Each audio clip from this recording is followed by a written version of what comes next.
Okay, the first dish I'm going to show you today is a real kind of signature dish of the menu, encompassing, what's really available on our doorstep. So I'm going to do for you Porthilly oysters, natural, escabeche and crisp. Okay, so served in 3 different styles.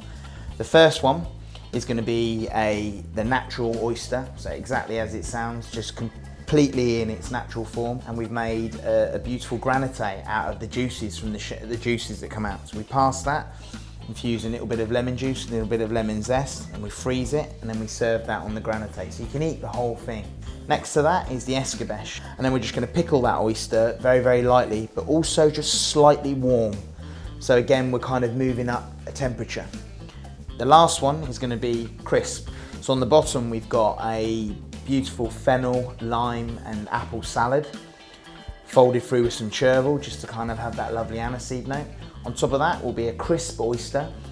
And the crisp is just literally that on the outside. The oyster, again, is just warm in the middle, beautiful and wobbly, but gives a lovely texture, comfortable, like almost a comfort texture on the outside.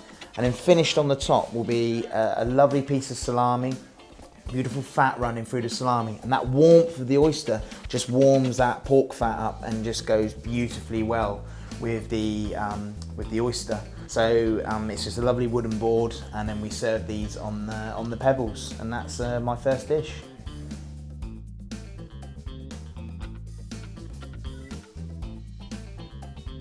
Okay, my next dish for you today is beautiful Cornish lamb rump or chump. We're going to brine it.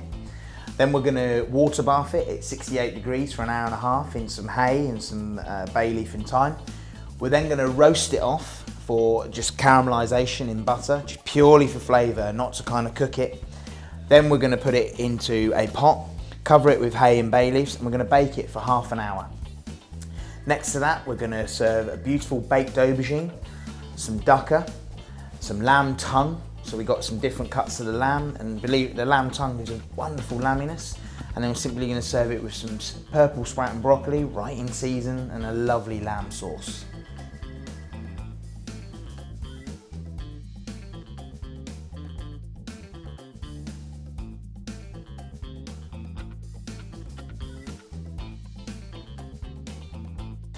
My dessert for you today is, again, really sort of showcases what we do at number 6. It's called a Trifle Cornish, so it's a little bit fun. The trifle is obviously a trifle. We researched the first sort of recipes we could find for trifle, dating back to 1596, and they were basically just a set cream with fruit. So we've kind of stayed with the same theme, and sponge came later. So the Cornish is saffron cake, really indigenous recipe to Cornwall. So we've made our own beautiful saffron cake.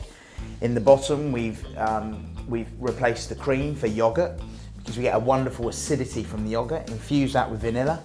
Next, we change the fruits as the seasons go. So right now, we've got the first Cornish strawberries from Mevergizzy.